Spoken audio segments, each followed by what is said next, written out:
All right. So for my dancers of the circle, I'm going to do a brief presentation for you here on elemental magic. Basically, we're just going to talk about the correspondences. And every correspondence, whether it's earth, air, water, or fire, adds a layer of knowledge and wisdom to our practice, depending on what we're doing. Please forgive my voice. I am coming out of a case of laryngitis. And say hello to my kitty. That's Bitsy, one of the temple cats. So let's take a look at just the number 4. Earth, air, water, and fire are 4 correspondences and how they might play out in our magical practice.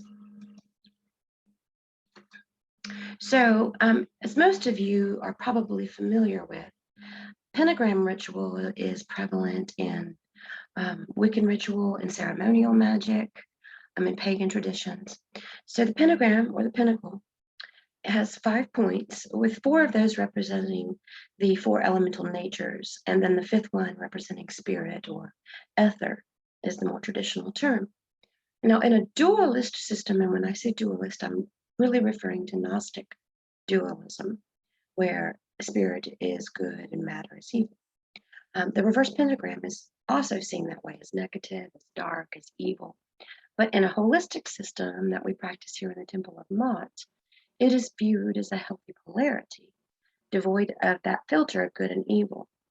So in the Temple of Mott, we would use the upright pentagram, for instance, for a focus on solar work or fire or light rituals, summer rituals, for instance. You could look at it that way. And the reverse could be used more for lunar work, working with water or more receptive energies. And we'll cover more of those types of experiences as we continue with these weekly exclusive classes or material.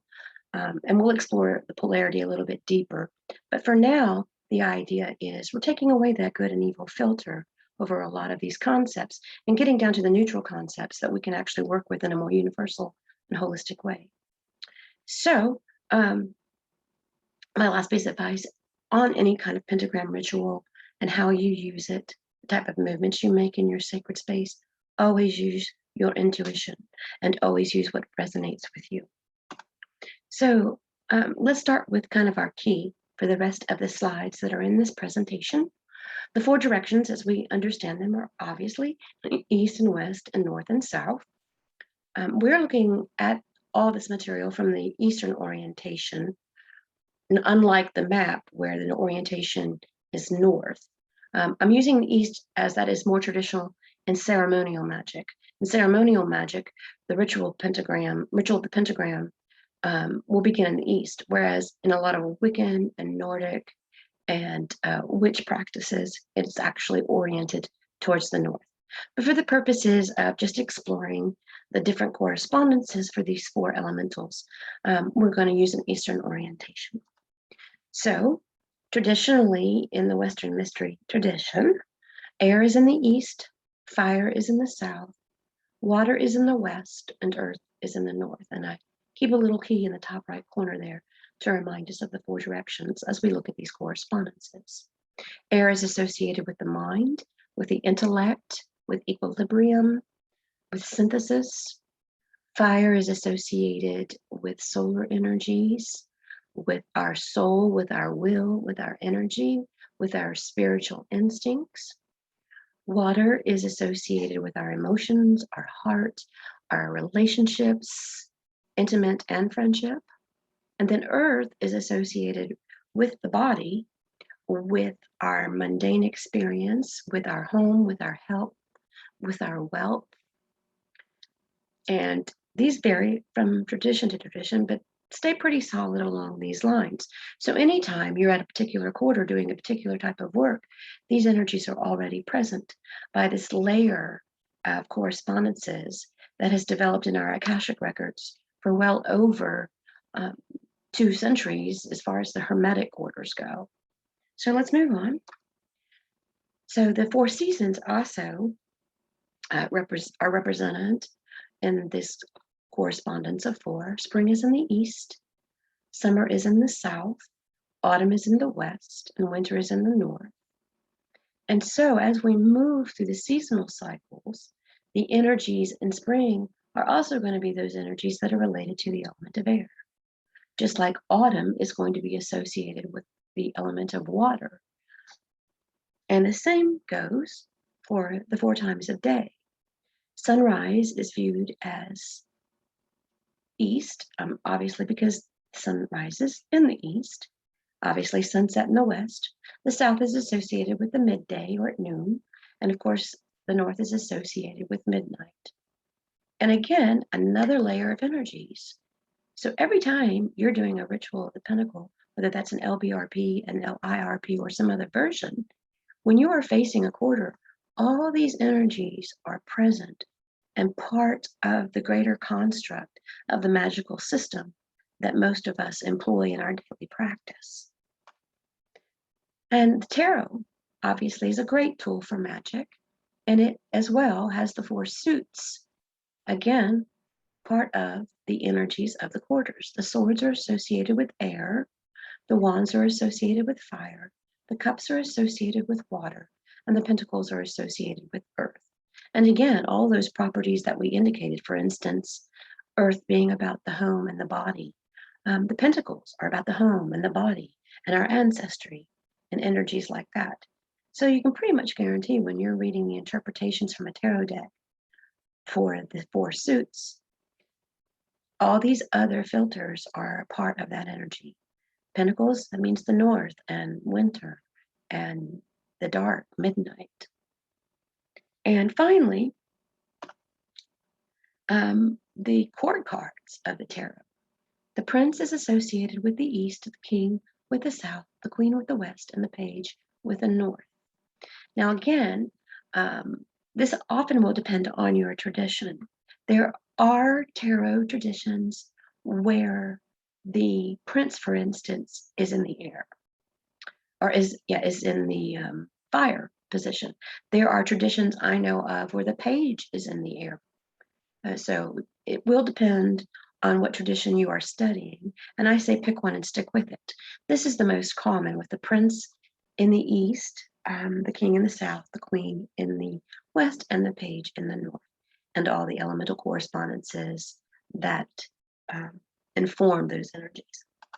And if we look at a ceremonial circle, so when we step up to do, for instance, if you do the LPRP or the LIRP, the Lesser Invoking Ritual of Pentacle, these are your traditional associations. So when I'm stepping to the east and intoning the god name Yotevahe, or I'm in the east invoking Raphael, all these other correspondences are the foundational energies that I am calling upon in their most supreme, supernal, and divine form.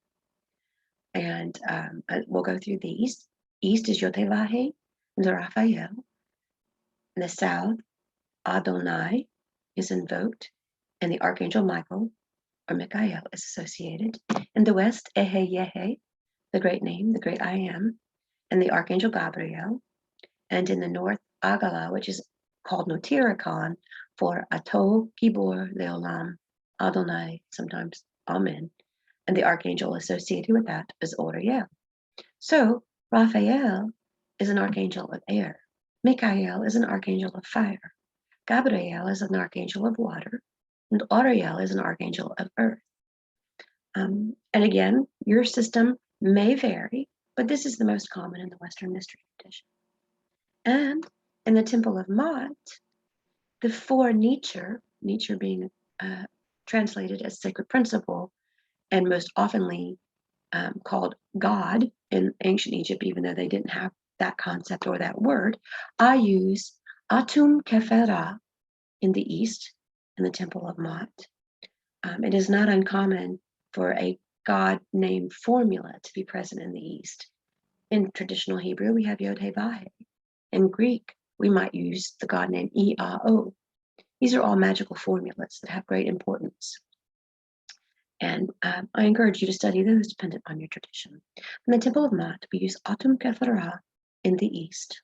We use Aset or Isis in the south, Asar or Osiris in the west, and Heru or Horus in the north. And then 4 cosmic principles: light, life, love, and law. And I'll probably be sharing some ritual along that line with you in the future, but it just gives you an idea of how we can take the more traditional correspondences and work out something that resonates with us, with our magical path, perhaps with our chosen pantheon. So, this is just a brief look at the four elements. This last slide has the alchemical colors and symbol at each quarter. Air, alchemical air is the upright triangle with a line. Alchemical fire is the upright triangle. Alchemical water is the reverse triangle. And earth is that reverse triangle with the line through it. Those are traditional alchemical symbols for air, fire, water, and earth. So if you have any questions, please let me know. I do encourage you to just do a simple Google search on the four elements of magic. You will find a plethora of free information out there. The important thing is to find what works for you and stick with it. And allow it to change. If at some point in time you feel a strong need to change a particular correspondence, do so. Because this is really all about the journey to how you integrate the elements within. And as we explore pentagram ritual in later classes, we're going to kind of take it even deeper into how you make this a more personal path for yourself, how you can take magic and create your own constellation of spiritual magic that is uniquely yours and expresses your authentic voice. So if you have any questions, please feel free to contact me on Patreon or to email me at theknoxvilleRose@gmail.com, or you can also contact me at Temple of Mott, all one word, at yahoo.com. Whichever works for you, or DM. I'm on Instagram and Facebook and Twitter as Knoxville Rose. So I hope you enjoyed this and look forward to exploring more of the journey of elemental magic with you in the future. Boy, I hope you can hear what I'm saying. Lord.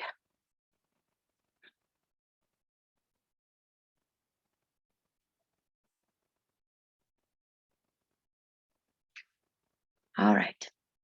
Many blessings, everyone.